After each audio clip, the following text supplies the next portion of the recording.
अब मैं आपको पाकिस्तान की मिस इन्फॉर्मेशन कैंपेन के बारे में अवगत कराऊंगी।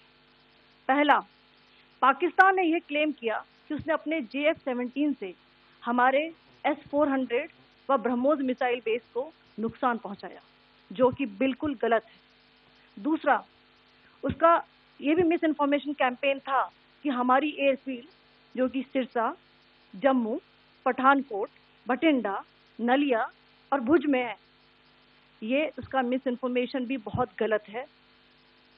तीसरा, पाकिस्तान के मिस इन्फॉर्मेशन कैंपेन के मुताबिक हमारे एम्यूनिशन डम्प जो चंडीगढ़ और बियास में है, उसका डैमेज हुआ, यह भी बिल्कुल गलत है।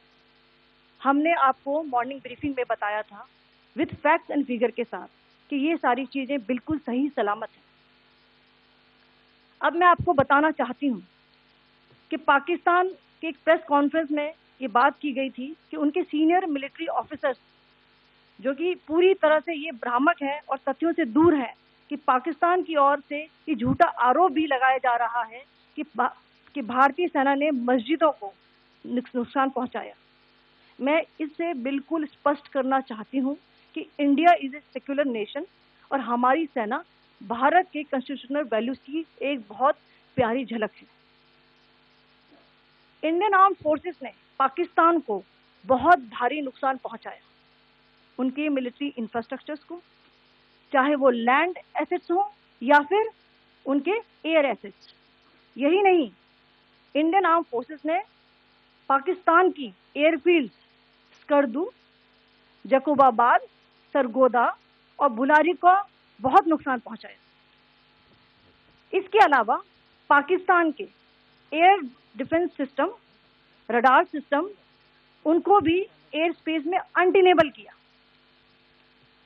यह भी बताना चाहती हूँ कि लाइन ऑफ कंट्रोल के पास पाकिस्तान के command and control, logistic installation और उनके मिलिट्री इंफ्रास्ट्रक्चर, मिलिट्री पर्सनल का इतना भारी नुकसान हुआ कि पाकिस्तान की ऑफेंसिव व डिफेंसिव कैपेबिलिटी को नष्ट कर दिया गया। अंत में मैं फिर से ये बात दोहराना चाहूंगी, इंडियन आर्म फोर्सेस पूरी तरह से तैयार है, सतर्क है और भारत की संप्रभुता और अखंडता की रक्षा के लिए पूरी तरह से कमिटेड है। धन्यवाद। जय Hind. Whilst we will be adhering to the understanding that has been reached today, that is the Indian Army, the Indian Navy and the Indian Air Force, we remain fully prepared and ever vigilant and committed to defending the sovereignty and integrity of the motherland. Every misadventure by Pakistan has been met with strength, and every future escalation will invite a decisive response. We remain fully operationally ready to launch whatever operations may be required in defense of the nation. Director General of Military Operations of Pakistan called the Director General of Military Operations of India at 15:35 hours earlier this afternoon. It was agreed between them that both sides would stop all firing and military action on land and in the air and sea with effect from 1700 hours Indian Standard Time today. Instructions have been given on both sides to give effect to this understanding. The Directors General of Military Operations will talk again on the 12th of May at 1200 hours.